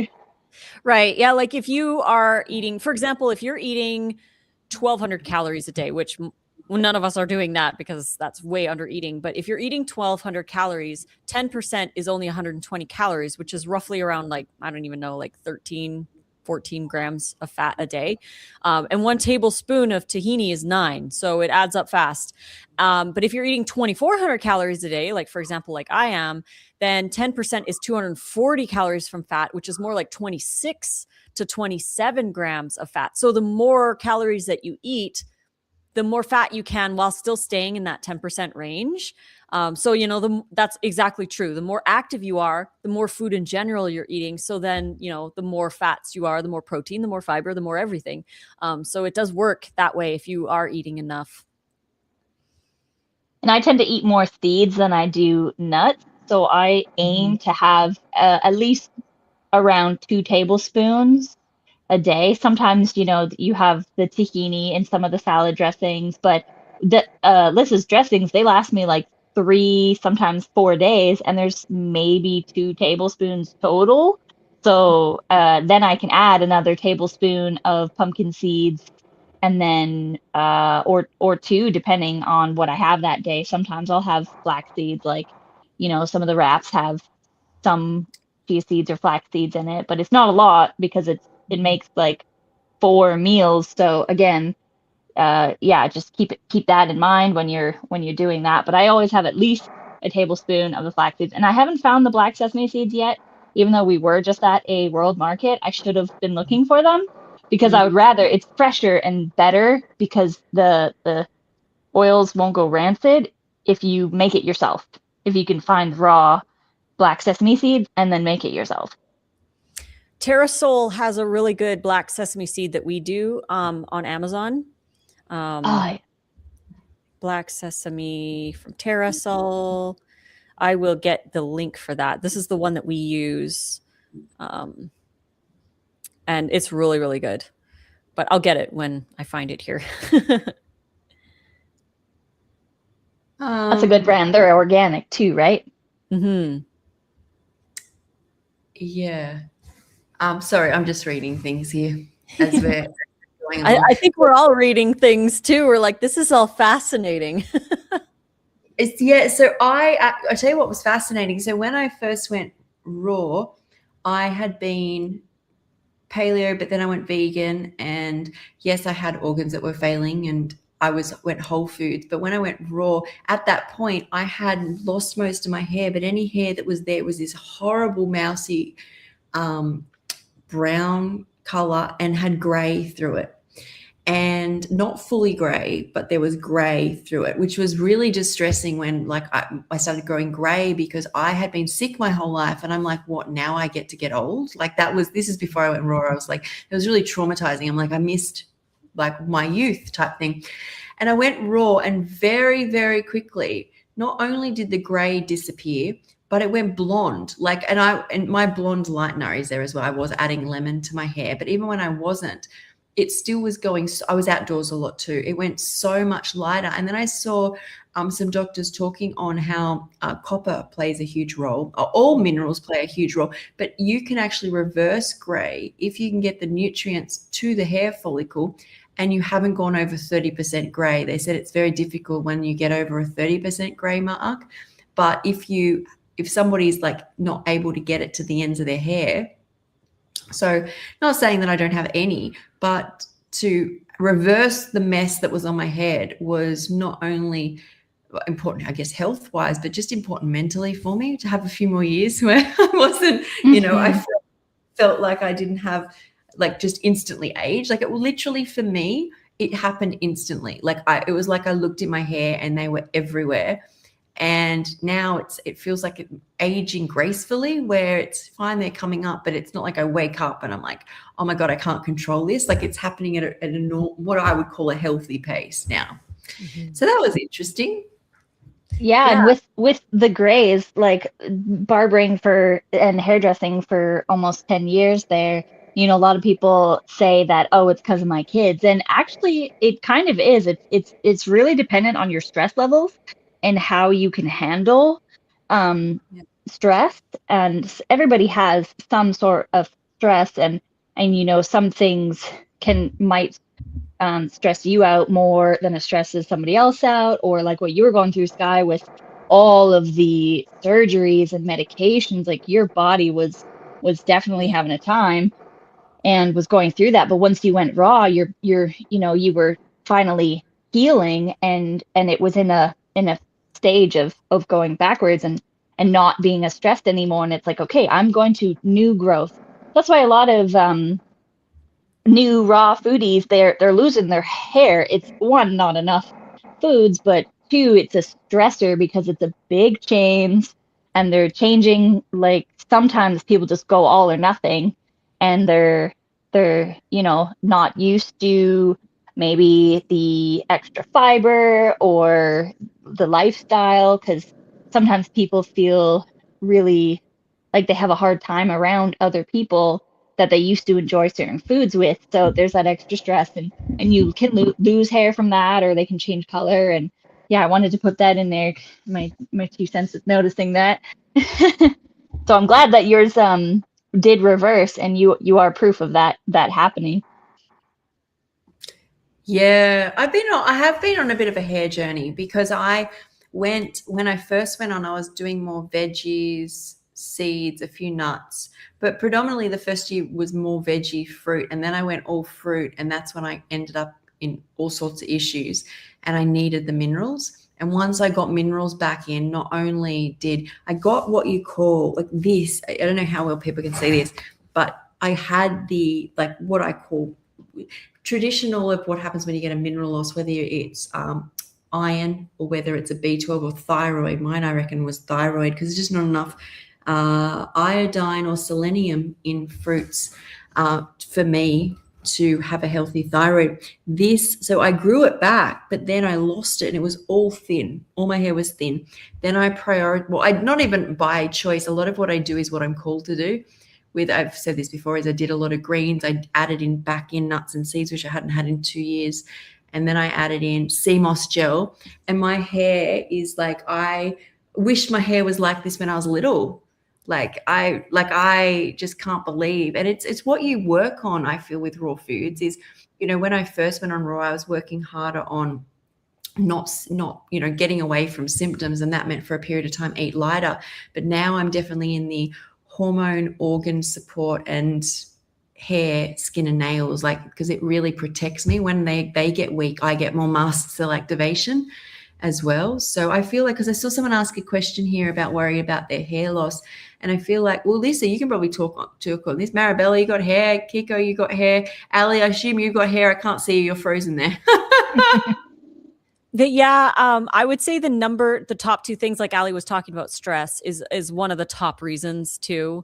But people, when they go raw, the vast majority of people, I would say the number 1 reason why people struggle is they are not eating enough. They're just not eating enough calories in general.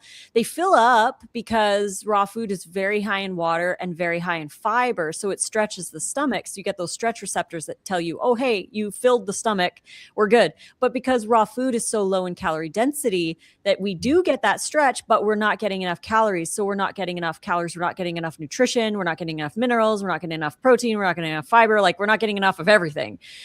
So what happens is people continually and systematically undereat.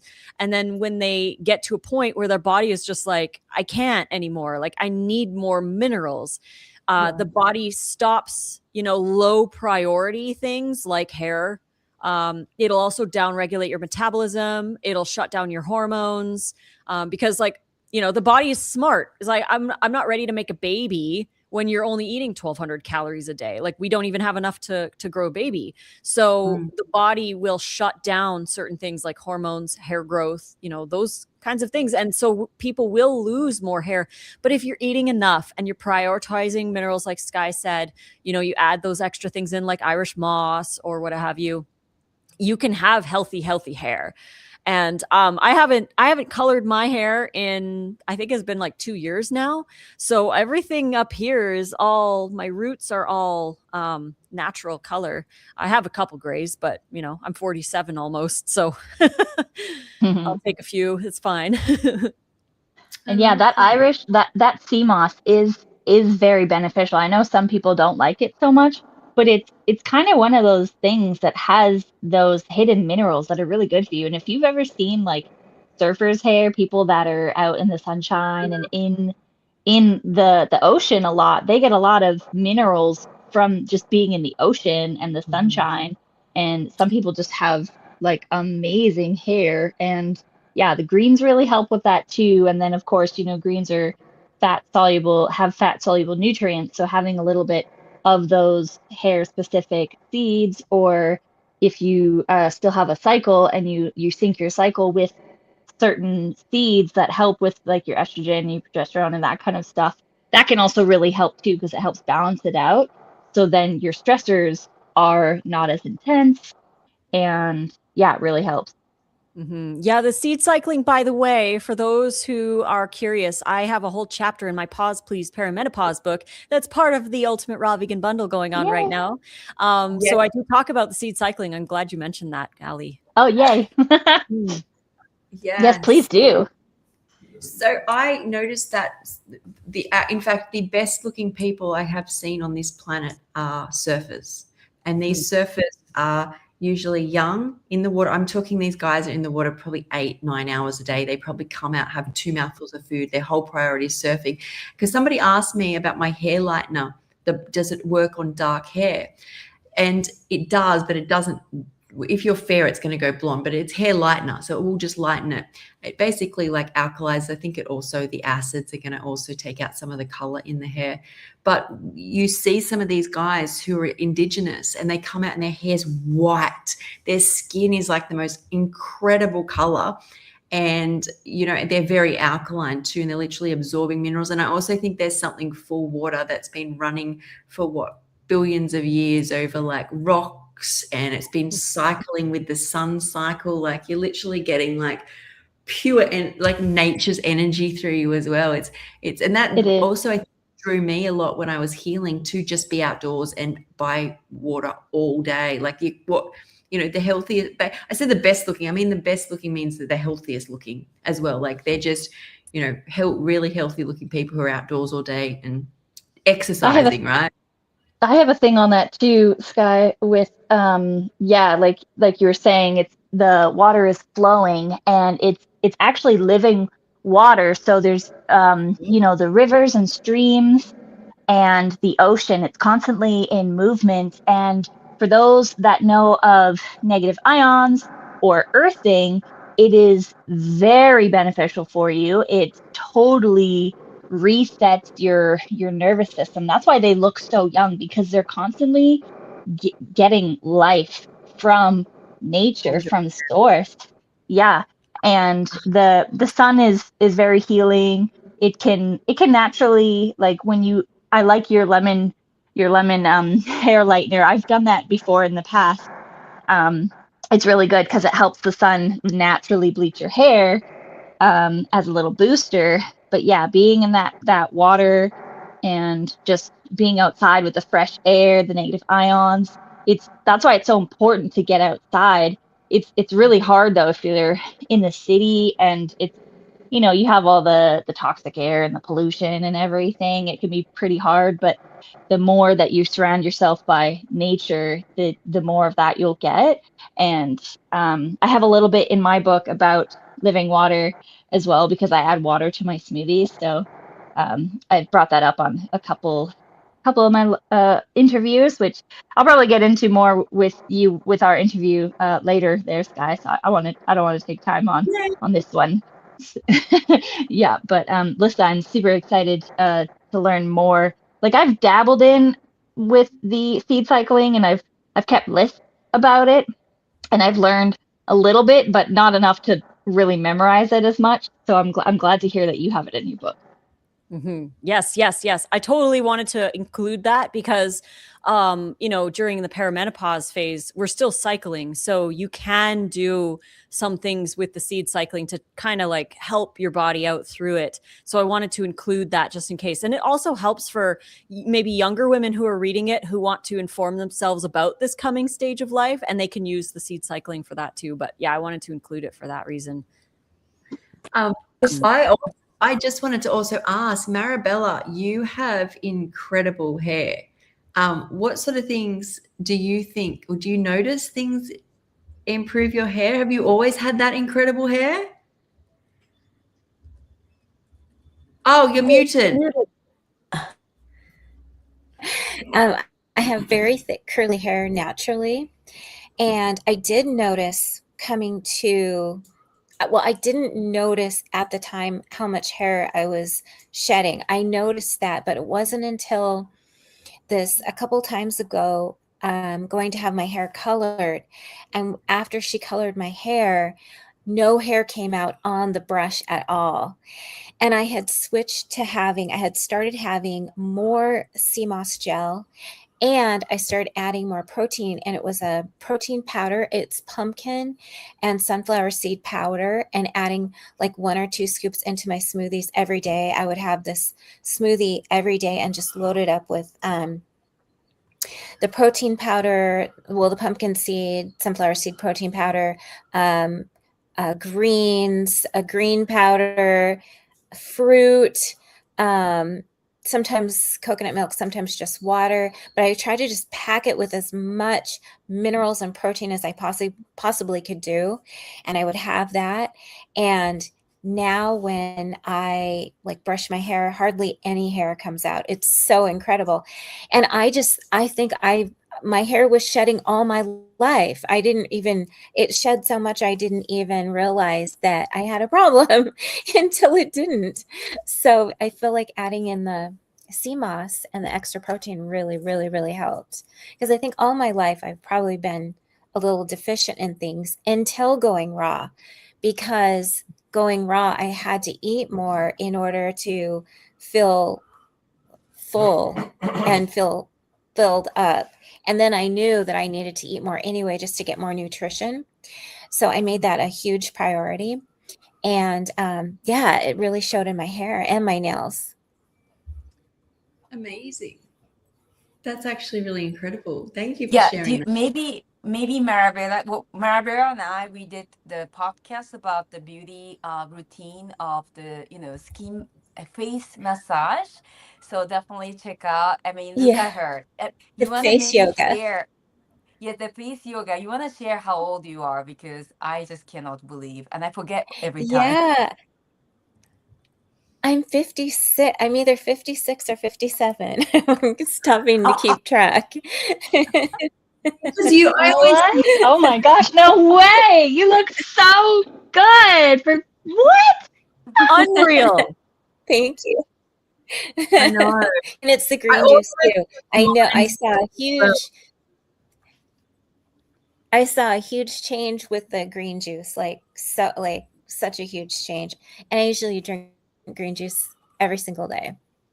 Yeah. What is in your green juice? You must share. Yeah.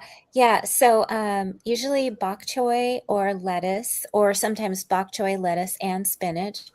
Zucchini, always cucumber, green apples, ginger, sometimes jalapeno, sometimes not. I feel like I'm missing something. Celery. That's amazing. And usually I just drink it straight. I don't water it down. It's so delicious. I can't live without That it. sounds amazing. Someone's Wow. asking how long has Marabella been raw vegan? We could all share how long we've been raw too. Yes. Yeah. Since 2022, I in 2024 went high raw again, but now I'm all raw. So mostly raw, I would say. But in 2020, and I was high raw before that, plant-based? I was plant-based before that. And then 2022, I decided, because I had tried to go all raw a couple of times, and I would always go back to high raw. And so in 2022, I said, okay, what do I have to do in order to stay raw? Which is I have to plan and kind of just make sure that like that smoothie was a big deal to me, to have that on hand, to have it, to stay full, because I would be so busy in my life that I wasn't prioritizing what I was going to have. And I was having food and then loving it and then getting bored of it. And then I was like, now what am I going to do? So it helps to be in a community where I'm seeing all this raw food and I can try out new recipes and things like that. So then I went back a little bit in 2024 of being high raw, because I like squash at times. During the fall, it's hard for me to stay raw because I want to have all of the like squashes and that kind of thing. And then I went back to all raw 2026. Amazing. Absolutely amazing. Makes it easier with this community, doesn't it? Yes, absolutely. It really does. Good. Okay, Kiko, rock star there. How long have you been raw? So I've discovered the raw vegan diet lifestyle in 2003, December 31st. And my best friend now, he has encouraged me, and I was dealing with ovarian cyst and severe eczema. So I started my raw vegan journey in 2004, and I wanted to be fully raw. And I tell you, this community is so important. Finding the right community, because I did live in Costa Rica and New York, where I had some raw vegan restaurants to go to. But finding the right community is so important. So I highly encourage everyone, listening, connect with the famous, YouTuber or Instagrammer or influencer, whatever, and, try to communicate and tune in, because you don't have to have someone right next to you. Because I was looking for that. And it's one of the reasons I started Raw Vegan Meetup. I have a pop-up cafe, but I have none around me, like zero around me. But it's okay. I have a beautiful community here. So over 22 years, high raw vegan.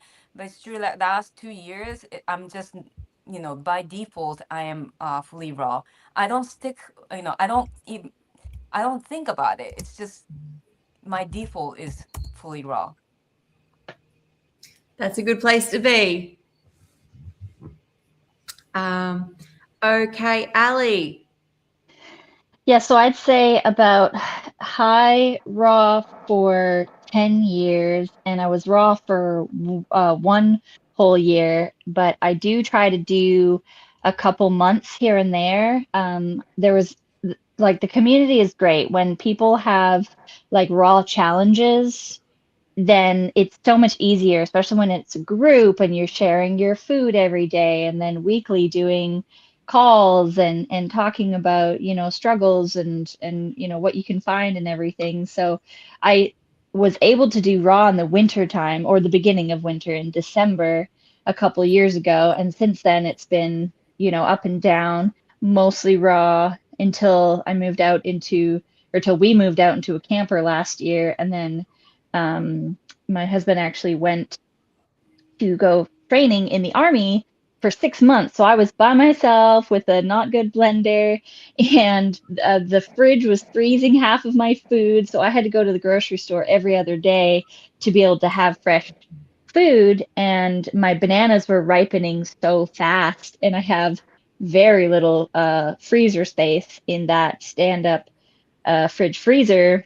So it was really hard to keep up with it. But once we got the blender, that's like one thing I cannot live without, is the Vitamix blender. But my goal is to be more closer to all raw for my last trimester, because like we were talking about earlier, the women that have been all raw, they just had such easy birth. And it was very painless, and the hydration, I believe, really, really helped. Not only the birthing process, but the postpartum, being hydrated and nourished. and the depression wasn't there. And I have been one to struggle with depression, living in a very gloomy, rainy town growing up. So moving to Tennessee has been a complete 180 where it's sunny all the time, except for the few days a year where it's storming and gloomy like right now. But having everybody to talk to or someone every day during this bundle has been really, really helpful. So yeah, about 11 years, I'd say, and going, and I would like to prepare myself more for the next one to be way closer to fully raw for next pregnancy, because we do plan on having more. I just would like to be a bit more prepared. Oh, thank you. Lisa. I love sorry, go finding no, I just love, I really want to thank Lisa and Chris, who's organizing this Ultimate Raw Vegan Bundle, because, you know, I honestly felt so lonely, and I was, the social setting is the biggest challenge for me to stay fully raw. And I really, you know, I was just sharing with Marabella last night that how much I adore, I feel like I'm back in school. You know, and we learn so much, we grow, you know, we help each other to grow. So thank you. Aw, you're so very welcome. I'm so glad that it can help inspire. Yes, thank you, Lisa. Absolutely. And just a quick question, Yes. Ali, whereabouts are you, if you want to disclose, or which country you can even just disclose? So I'm in Tennessee in the States. So it's a southern state, and it gets really hot and humid in the summertime here. And I'm surrounded by a ton of farmland, a lot of Amish communities. So there is a lot of farmers markets. I believe they start in a couple weeks here. And we have been growing a little bit at his mom's house, and our rental property here, I just had the landlord till up some ground, so I'll be able to grow some food. I'm really excited for it because fresh and local is the best that you can find on top of wild, because wild, you can't beat the nutrients in wild food. So yeah, I'm really looking forward to all of that. And it's just, for some reason, it's more filling and satiating because I feel like it just has more nutrition in it when you get it local. Of course. Yeah, so Thank right. you.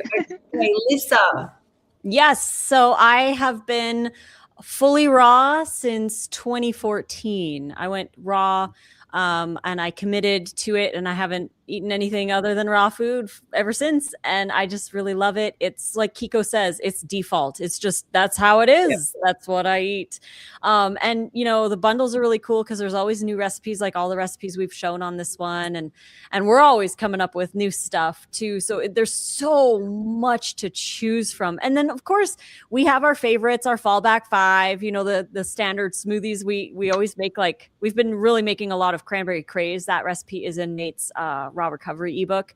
That smoothie is kind of our go-to. And then, you know, we do a lot of tahini dill at dinner time, or we'll do wraps, and now it's the sandwiches. So for those who haven't gotten the bundle yet, this bread recipe from Christina Soberg in the bundle.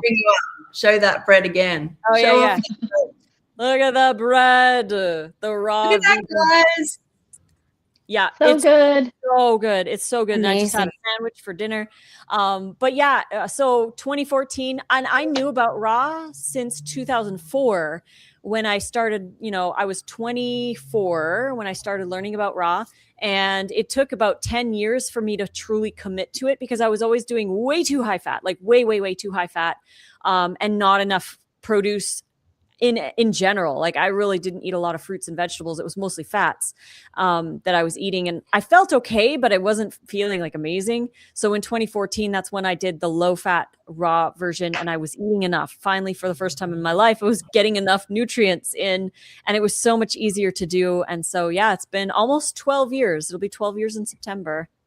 You know, I want to say that back in 2004, when I started Raw Vegan Journey, a lot of people are saying, "Oh, this person, influencer raw vegan. She's or she or he is actually eating pizza or going to the Indian food in the restaurant. Nothing wrong with that if you decide to do it. But I kept hearing that, like, what they preach is quite different from their daily life. But Lisa, or Nate is Nate is Lisa's husband, and he would validate for sure. She's 100%. She would not touch anything cooked. Yeah. Yeah, and I just want to also say too that I don't eat it because I don't think that it has a place in certain people's lives. Like Marabella likes her steamed squash, whatever, like it's not a big deal. But for me, it's like it's not even in the realm of what I want. So I don't do it because I'm scared of cooked food. I do it just because I would genuinely prefer just to eat raw food. So everybody's kind of at their own, their own vibration of what resonates with them, and as long as it's plants and there isn't any animals involved, that it's all good, raw or not. I agree. Great point. Thank you, Lisa. Yeah. And just on what Kiko said about influencers who are doing something which doesn't align with what they're saying, is I can tell, and I know that everybody I'm connected to is sharing their truth because it's not perfection. Like when somebody gets on camera and tells you they've been doing something and they've had this perfect way, and you can be perfect too, only if you do what they're doing. Like I'm very skeptical about that, because the whole thing we want people to understand is find your way, find your journey. And, there can be turbulence when you go on. You may be someone who enjoys cooked food and it doesn't affect you. But like Lisa was saying, when I include more of the fresh watery food, like the living food, like most of my bowl is that living food. That's what makes me feel so good. And that's why for me, like the nuts, seeds, spices, and some condiments are all I can really tolerate before I start not feeling good. So that's where it's become my default way. But I think when you cannot demonize anything that you do, but learn from it, you move forward. Yeah, I wrote about it in my book, Namado 2, that I was dealing with eating disorder. I think many people, or most people have this eating disorder, and I never realized it until very recently. And, I think I was coming from this side because I had a health challenge. It's like, I have to eat raw because I know if I eat cooked food for my body, I wouldn't feel as good. Yeah. And then when I came over with that eating disorder, and I cooked meal for my husband. He's vegan, but I would make like a miso soup, and then sometime I would look at him. This was years ago, and it's like, wow, he gets to eat this, and I'm eating this big salad. And after I came over with this eating disorder, I tried it just to see, and I was like, to me, it was lifeless. Like, so again, became not a food for me, right? It's not to say, miso soup is amazing, right? We can make it raw even, but it's just when it's cooked, it becomes very different. And I was mentioning it to Nate when I was interviewing, because he wrote about the raw recovery after tremendous, like very difficult surgery he had to go through due to abscess.